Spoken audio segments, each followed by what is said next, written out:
While preparation for the East Drainage Channel upgrades is underway, a request for a proposal has been issued to acquire design services for the upgrading channel. Due to stresses caused by a lack of controlled structures around the channel, the city is looking to improve drainage. In one case, we have a gathering spot rather than a lake that's truly designed for that. That's where we need to do some engineering and some work. And with flooding expected in any large rain event, the move has huge safety implications.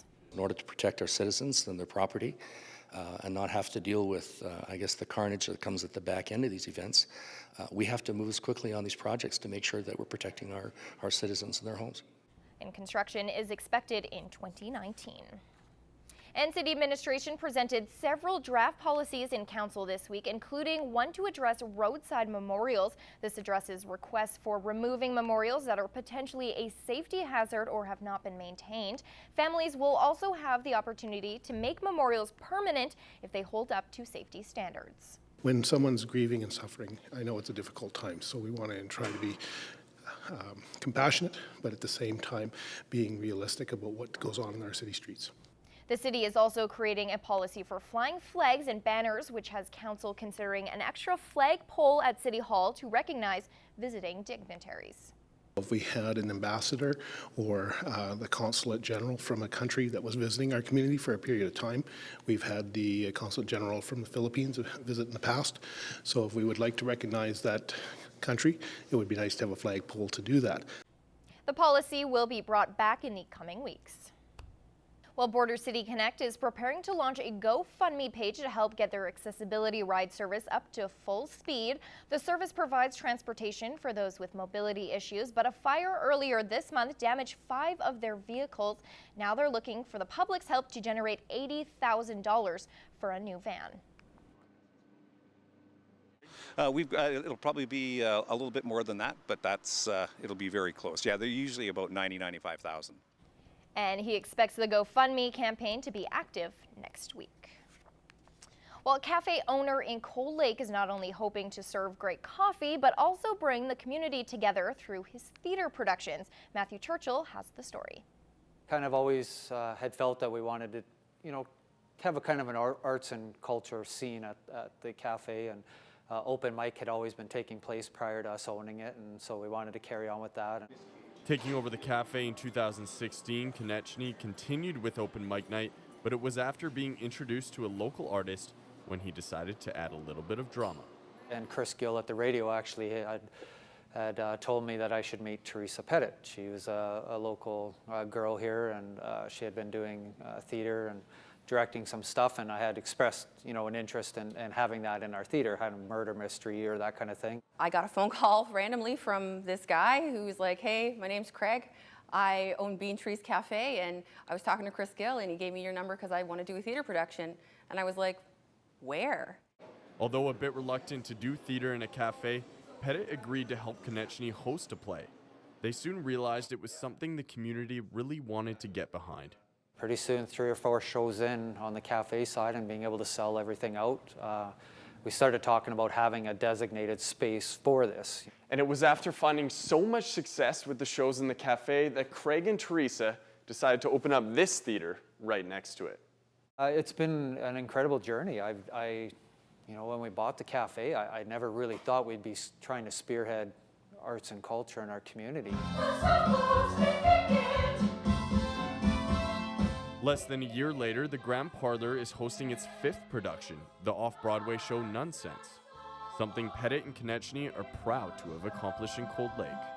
We knew pretty quick on that that we had something here, and something that we could offer that would be, difficult for someone else to replicate. And I think that's why it resounds in the community. It's something unique and something different, and in a small community too. We're striving to put on the absolute best show that could possibly be put on, that you could see this being, something that is going on in Edmonton or Calgary or Toronto or New York.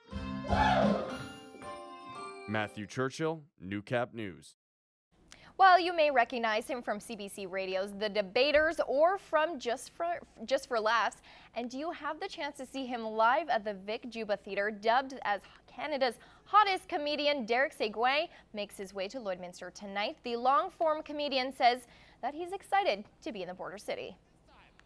I think after I found out that it's the city in Canada that's on the border of two provinces, that was fun. But I have a tour manager that's kind of, he scope out places, and why not? Why not Lloydminster, right? Well, Derek's 43.0 tour ends in June, which includes 3 shows in Alberta, 1 last night in Cold Lake, 1 here tonight, and 1 in Edmonton tomorrow. You know, you're hired to do a show, and the producer or promoter of the show is like, oh, could you not talk about this? Could you not talk about that? Can you not swear? Can you? You get to a point where I have people coming out to see me, so why not try to, make the money myself rather than somebody else make it? And Seguin gets underway at 7:30 tonight. Well, there's lots going on in the area this weekend. The Midwest Amateur MX Series gets underway, and one of the funnest events of the year is taking over Bud Miller Park on Saturday. Matthew Churchill has the details in What's Happening.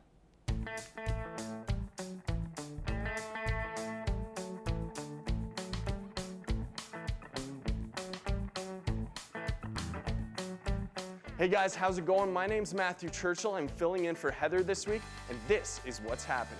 Coming up tonight, we have Derek Saga's 43.0 Warning May Contain Nuts comedy show. Now, this guy is sure to make you laugh, as he is a 2015 SiriusXM Top Comic winner, and he walks us through his life as a single dad in his 40s while adding a little bit of a Quebecois twist to it. Now, if you haven't bought tickets yet, don't worry. You can buy tickets up to an hour before the show starts. We'll see you at 7:30.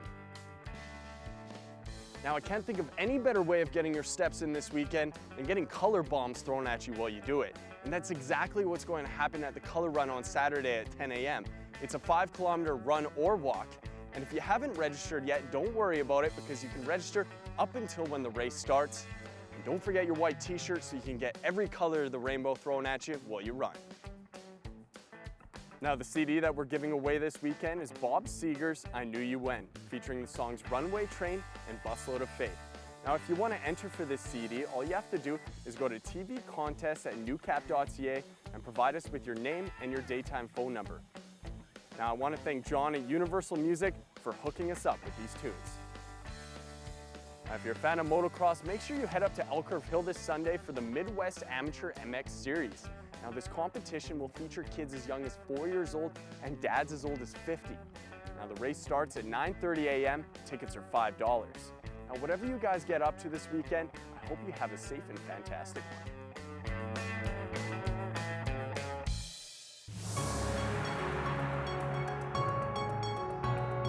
This is Newcap Sports. Well, this could be the year both Barron rugby teams medal at provincials. Both squads have an abundance of talent, and for the boys, it's cleaning up little parts of their game as the tournament approaches. Thursday represented another test before zones. The Lashburn Lucky, who the Barons disposed of in a mini game 24-22, but there was far more to the game than the score. Lance Phillips has the details. The Barons were given a rare chance to mix it up with the Lashburn Lucky Thursday afternoon, and although a short game was played, it was the post-game training that many took note of. Not very often do opponents train together following a match, but given Lashburn competes in Saskatchewan provincials and the Barons in Alberta, it provided a unique opportunity. We're actually able to work on team defense, which is really a lot more challenging to do when you show up with even 20 guys on the field.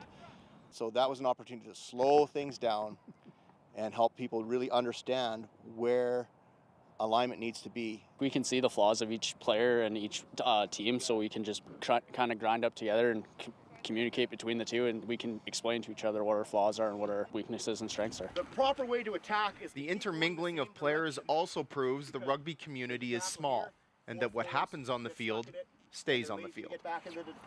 It shows that the rugby guys can beat each other up on the field and come together and be a unit and just go out and have fun afterwards. There is no hate after the game. It's glad to see, they're cheersing after the game and high-fiving, they're having fun, so it's good to see them out and, not getting a lot of injuries and things like that, so it's good. They're having a lot of fun out here. It's about community. It's about seeing the bigger picture maybe for all the players on the team, and learning respect, learning camaraderie, learning how important it is to respect your opponent and learn from each other. The Barons continue to tweak and shift in an effort to be better prepared for zone and provincial finals. Lots of effective play was observed on the pitch, but also noticeable were opportunities for improvement. Team defense, number one. And then after that, recognition of opportunity. A 3-on-1 with 2 players in the clear on the outside and players running into contact, then looking for the pass. It's that recognition of these guys are more open than I am right now. If I deliver that ball early, we'll score. Work on that line, like off the ball when they tap and go, or if it's their ball off the scrum, we need to be dead on their 10 and dead on their front pack. But why is forming that line such a difficult task? Execution seems easy, unless you've played the game. I get so damn excited. I want the ball so bad that I'm not willing to delay that gratification of getting the ball later to do my job now. I think that's probably what it is. They're so eager.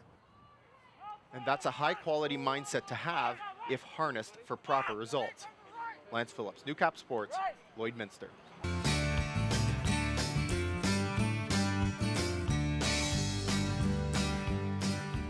Well, it's an old tradition that's being given a millennial upgrade. Farmers' Day, which dates back to 1945, is set for the Midwest. And it's to support the farmers that they supply the food and everything for Canada and all of the world. So it's just a way of paying back to the farming community. Jack Rehill, who manages the Vermilion branch of UFA, says the Vermilion store is on board with celebrating the work put in by ag producers. We're having a barbecue from about 11:30 till 2 o'clock. And we're also going to have farm safety demo put on by ATCO to teach kids and adults on the dangers of low voltage on the farms. And then we have a local band coming in to play music for the customers while they enjoy burgers and ice cream and pie and all that. UFA will be holding Farmers' Day celebrations at their locations across Alberta on June 8th.